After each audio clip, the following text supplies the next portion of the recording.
Welcome back to another episode of the Rocking Horse Podcast. I'm your host, Gabe Itch.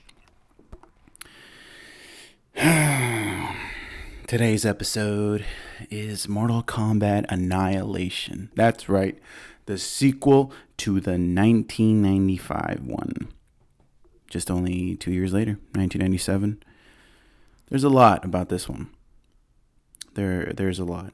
You can tell that there's a crazy drop in quality.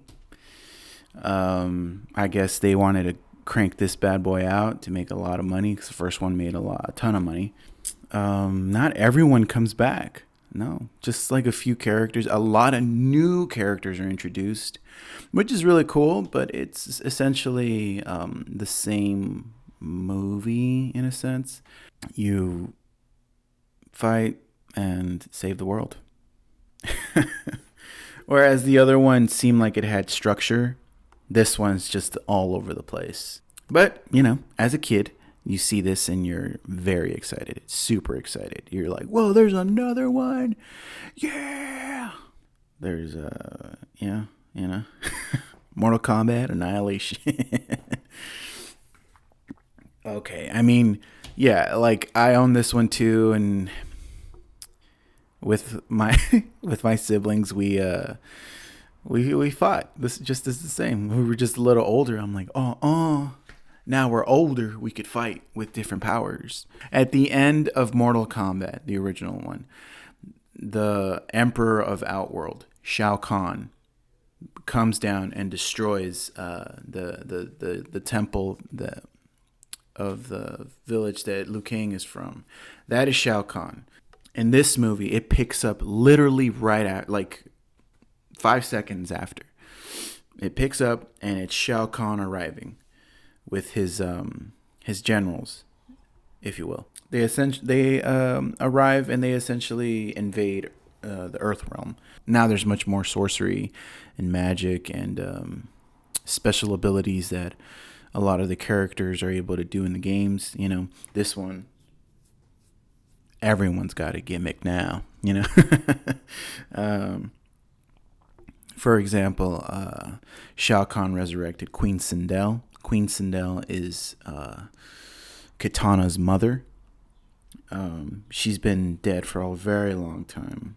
Liu Kang, Sonya Blade, and Johnny Cage are like, what the hell? We see Rain. He's essentially like the Scorpion and Sub-Zero. Scorpion and Sub-Zero are yellow and blue, and Reptile is green. Rain is purple. Ermac is red. And then there's another one called Noob Saibot. There's another one called Smoke, but Smoke rarely ever makes an appearance ever, but he's around. There's another one called Tremor. He's brown. And then there's another one, I think that's like orange. I don't know. I just know that there's a bunch of them. Meaning the ninjas that wear that color are a part of that clan. And the one that goes to Mortal Kombat is the best one of said clan. So essentially the ones that you see are the best versions of that clan. And, like that person has mastered their technique and that's why they're there. Okay. So yeah, you see Queen Sindel as one of the generals, Ermac, Rain, Shiva. Shiva is the four-armed dragon humanoid. I forget what they're called, but I think it's I forgot what it was called. But she's the same race as Goro. Goro was the one that died in the first one. And then we start to see not essentially like monsters, but we start to see like this other character who I always thought would be cool to see in the games and in other medias. His name is Motaro. He's half man, half horse, and he's a general. And he looks really, really cool. And it's just the fact, I guess, because they didn't have enough money, they couldn't really show him in the wide shots, he's just only shot from above and like shot from below. So you see like the legs only, or like the tail, practically someone like swinging it around and stuff. But he like, I always thought like if they gave him enough like screen time, I'm sure he'd be like a really good threat. Right off the bat in this movie, freaking Johnny Cage dies. He is killed by Shao Kahn. He freaking snaps his neck. And I remember being a kid thinking like, what? No way. Like I was disappointed because he was like one of my favorite characters. Snaps his neck, and I guess he just is a hero is fallen, and then like this freaking stone tomb grows out of the ground, and he's just on top of it. Sonya Blade, of course, because she was like in love with him, is like upset and crying. Liu Kang is devastated. Like, what? My buddy, my friend. Raiden has big beef with Shao Kahn. Raiden and Shao Kahn are brothers. Their father is an elder god who is Shinnok. Shinnok is the one that sent Shang Tsung in the first Mortal Kombat movie. Shang Tsung was supposed to win 10 Mortal Kombats, and that's how you're able to conquer certain worlds through portals. But legally speaking, like there's rules. The Elder Gods can come to an agreement if said world fights back. Like it's kind of like a hierarchy thing. It's like kings and queens and gods, and in Mortal Kombat world, you're able to see them all communicate together in one room. It's not like, you go and pray and he shows up. I mean, you can pray for them, but said person, God, will show up and you can talk or challenge in Mortal Kombat. This one, the rules are you're supposed to fight in 10 Mortal Kombats, and if you lose all 10, you are going to be invaded. In the last Mortal Kombat, Shang Tsung has been beating people on Earth 9 Mortal Kombats. 9 times. But Liu Kang and his team defeated them. But because they need Earth and they want to take it over, Shinnok cheated and sent Shao Kahn, his son, to fight. Not only that, Raiden has been helping the mortals fight, and kind of in a rebellious way to just kind of flip his brother and his father off. Just be like, no, you're not. You're going to let these guys have a chance to defend themselves. So, back to the story. Kitana, Sonya Blade, Liu Kang, and Raiden move or, escape to a tunnel, underground passage that only Raiden knows about. And there's these like orbs, these large metallic ball cycles. I don't know why. I don't know, man. I don't know whose idea that was. Well, anyways, they get inside these metal balls, and through the pressure of the core or Earth's core, or through like airways in the tunnels, you're able to get inside and travel across the Earth. Raiden was like, hey, Sonya, you need to go find your partner Jax. And Raiden is like, along the way, I'm going to go speak to the Elder Gods, but it's on the way, so let's go. Boom, they go, they take off. Boom. Kitana and Liu Kang go speak to Nightwolf because he needs to learn a new move. Or not a new move. Basically, he needs to learn a new move. But in the story sense, he needs to go open up and learn to be, not like just because you won Mortal Kombat doesn't mean you're a champion. Is essentially there's always going to be a challenge, so you always need to prepare. Is in a sense, breaking down to what the person that has won Mortal Kombat before, Nightwolf, will teach him how to, perfect techniques, if you will. So Kitana and Liu Kang travel the other way. Boom. As this is going on, you don't see this going on, but playing the games, I was piecing it together because I have an overactive uber imagination. So when I play the games, I try to picture like, oh, this is what's going on in the movie. As these people are traveling to their destinations, the world is being overrun by, ninjas, demons, monsters, and generals, and people who know how to fight.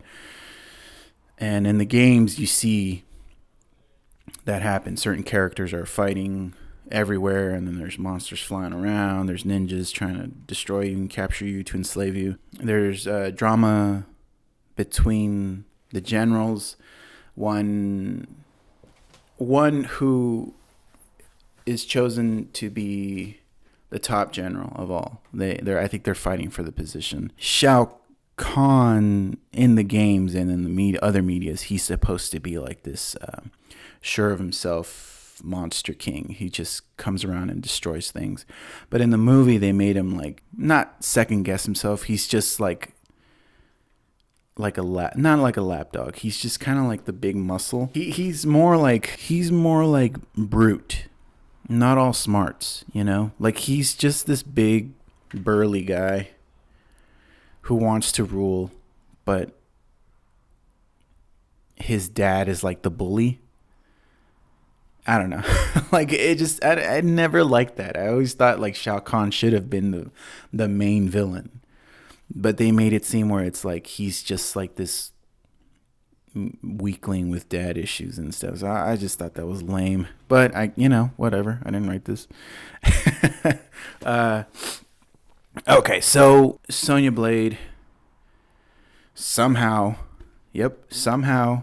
finds Jax in this like lab in the middle of nowhere. She goes inside, and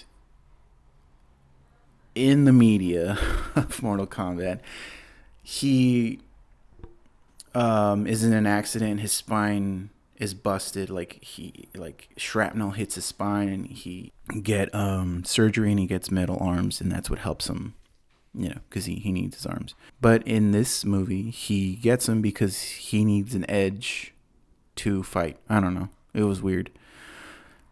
Sonya Blade finds him, and Shao Kahn has sent assassins to go kill.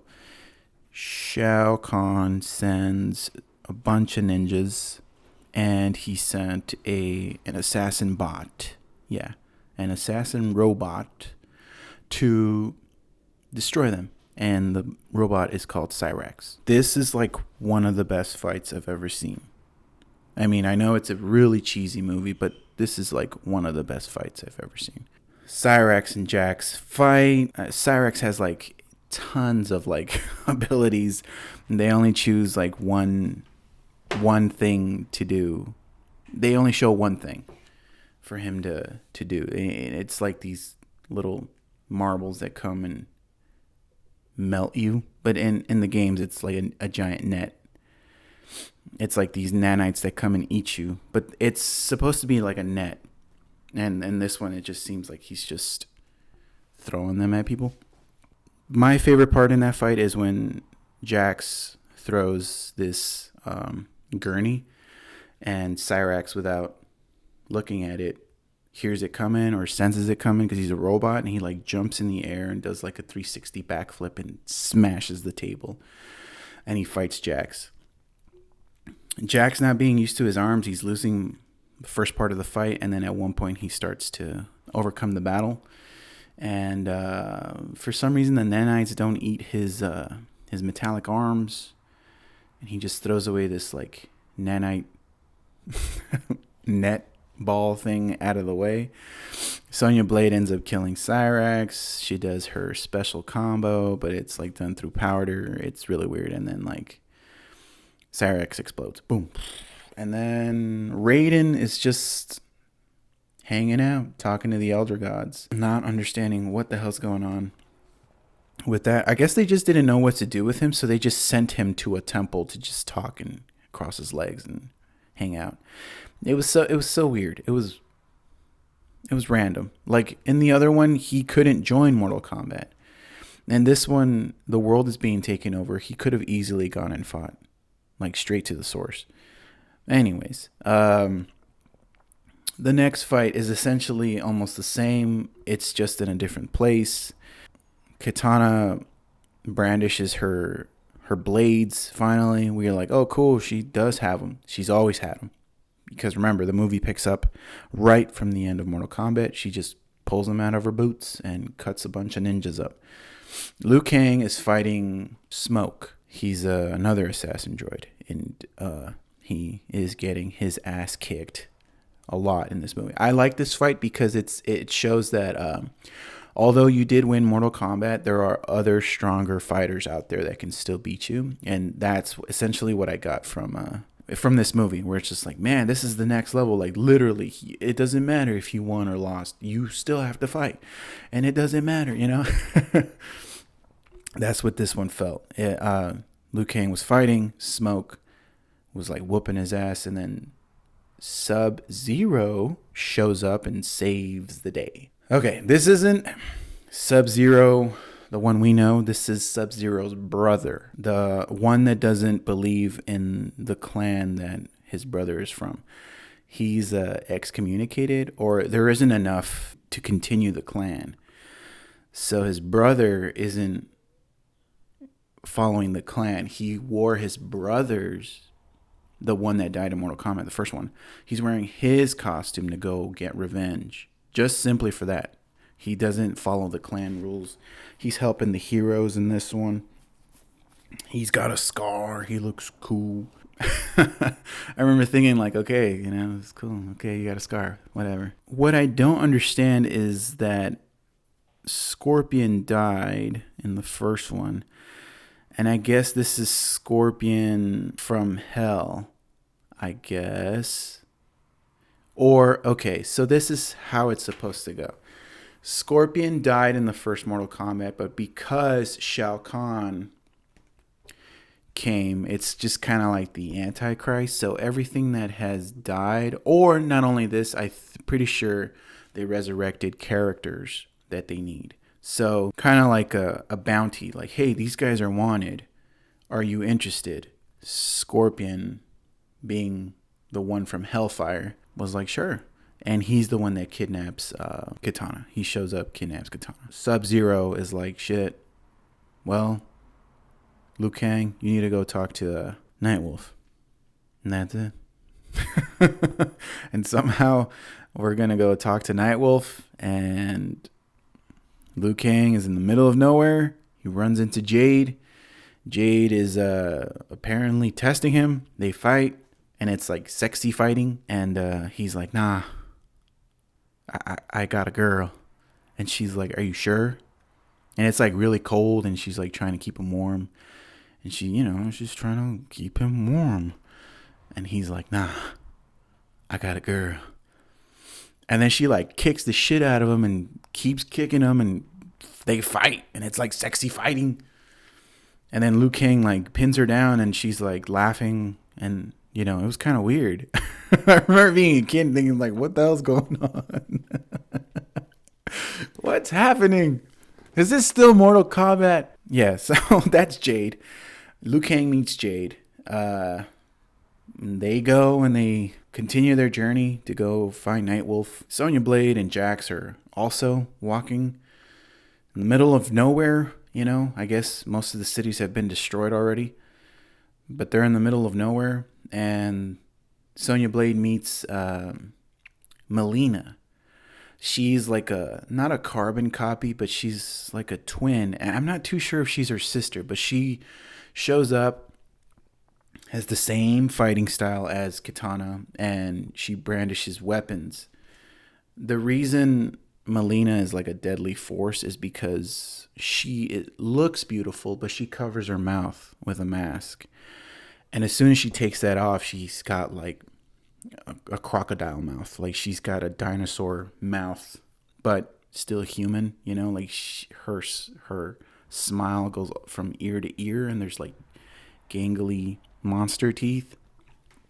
She's known for that, and they didn't do that in this movie because I think it was too expensive. But what they did do in this movie is put like random ass PlayStation 2 monsters that just appear when one of them dies. So they kick her ass and she dies, and this like random monster shows up and just wants to eat people, and Jax goes and punches it in the ass several times, and the monster is like shocked, and then it just dies. Yeah, that happens in the movie. Watch it right now. I'm not lying. They punched it in the ass. All right, and then eventually they meet Liu Kang, Jade, Sonya Blade, Jax. They run into Raiden. Raiden's got a new haircut, new clothes, and he even talks slang to Jax. He's like, "What's up? What's up, my man?" And he's like looking at Jade like, "Dang, girl." And he looks at Sonya Blade, just like, "Cheer up." And looks at Liu Kang. "Motherfucker," you know? And then like the kill squad shows up. This like giant parade of villains are just like walking. And Sindel uses her powers, destroys the temple Raiden was in. And then I don't know. Oh, they use that temple they were in, and then they go to the outworld. That's how they get there. Which is like, I don't know. If I'm losing you, I'm sorry. This movie, man. Come on, man. I'm gonna watch it right now. Yeah, they go to the outworld, and they were just on the Earth realm, and then somehow, randomly, out of nowhere, Sindel is in the outworld too, and she shoots Raiden with a vocal blast, sends him through a wall, and 3 more reptiles show up. Yeah, 3 more reptiles in ninja costumes. So they didn't do the whole stone thing and get sucked into like an organic stone creature thing. They're just already human. And Raiden fights 3 reptiles. Off camera somewhere, somebody jumps Sindel and she's like beat up already. Somebody beats her up. Raiden beats up 3 reptiles. After that, you find out that they were betrayed, and then they dropped the big bomb. "He's your brother." That's it. And then, hey, we gotta go fight. All right. Then now we're at this like final fight. It's Shao Kahn, Liu Kang, Mataro, Jax, Sindel, Kitana, Ermac, Sonya Blade. So it's all them fighting together at the same time. They're fighting. It's really interesting how fights are choreographed. You make the good guys lose the first half, and then the second half you don't know if they're gonna win or not. But it's a movie. And then the last half of the fight is like they're winning. So it's essentially what it is with these fights. Ermac. They don't even know who Ermac is, honestly, because they're doing rain. Rain is made out of water. Not made out of water, but he can conjure up water, and he can make, not clones, but like carbon copy of ninja versions of himself. And Ermac is doing that in this, and he's not. Ermac is more like telekinetic, psycho mantis power. But like I said, I don't know who wrote this. I think they were just in a hurry, and they're like, "Oh." Sonya kills him. Jax destroys. He kills Mataro, which I felt like they could have made him a real threat. And Kitana beats up her own mother again. It was like, damn, this girl's getting beat up throughout the whole movie. Shao Kahn and Liu Kang fight. It's very underwhelming. And then they turn into animalities. That's what they learned from Nightwolf. Nightwolf taught Liu Kang to turn into an animal hybrid monster. He's like a dragon wolf. I don't know. To me, he looks like a werewolf with horns. And then Shao Kahn turns into like a very phallic dragon. No. Hydra thing. I don't know. Okay. So they fight and Shao Kahn loses. And I guess it was too much for them. Their energies are drained. Raiden and Shao Kahn's dad, Shinnok, shows up. Tries to end the whole thing. But then the Elder Gods appear. And they tell them, like, you cheated. You cheater. You need to let them fight in Mortal Kombat. So now the real Mortal Kombat starts. And Liu Kang beats Shao Kahn's ass. Shao Kahn dies. Shinnok is put in like a dead zone Superman prison. He turns into like little squares, goes away. The world is saved. That's it. That's Mortal Kombat Annihilation. This movie's terrible, guys. This movie sucked, guys. Come on, guys.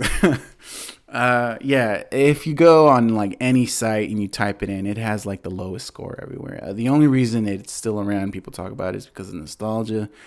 It's the sequel to the 1995 version. I remember it very well. I liked it a lot as a kid, but as I got older, you know, both of those movies are very cheesy. But this one is very, very, very, very bad. And it has a lot of characters in it that we liked that weren't given due justice. Brian Thompson is Shao Kahn. I forget her name, but she's in a lot of movies. She's Sindel. The original Raiden isn't even there. The original Johnny Cage didn't even come back. Katana, Talia Soto, and Robin Shu, who played them in the last film, are the only ones that came back. You know, I'm pretty sure they got all the martial artists, the real martial artists, like the black belts, to come back and do this movie. This movie is not that great. It's only good because of nostalgia. They rebooted it. No, the 2021 version. We could talk about that one, but I'm going to wait on that. I just wanted to do these two back to back because,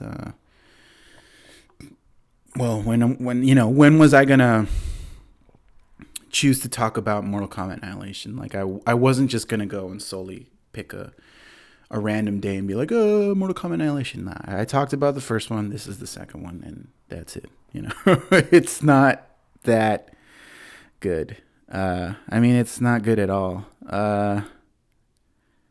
Yeah. I mean, look, I'll say this much. As a kid, I adored this film so much. Like, I remember wanting to miss school because I rented it the day before and I didn't want to go to school. I just wanted to stay home and watch it. Or like I did watch it and I wanted to stay home and watch it like 20 times. But I remember going to school and hearing all of the sound effects in my head. The music is like elevated to this like crazier tempo beats. Like the music is crazier in this one. Like the techno and the house music is crazier and like a lot more. It's like they cared more about that and the editing in this movie. But even then, the editing is terrible in this movie. Like, you know, there's just the cheesy martial arts film no one really cares about. But yeah, as a kid, like, that's all. I think that's it. So, yeah, guys. If you guys like this film, leave a comment. If you guys remember this movie, leave a comment. What were your best memories of this movie? What do you like the most about this movie? Do you hate this movie? As always, guys, thank you for listening, and I'll see you on the next one. Bye-bye.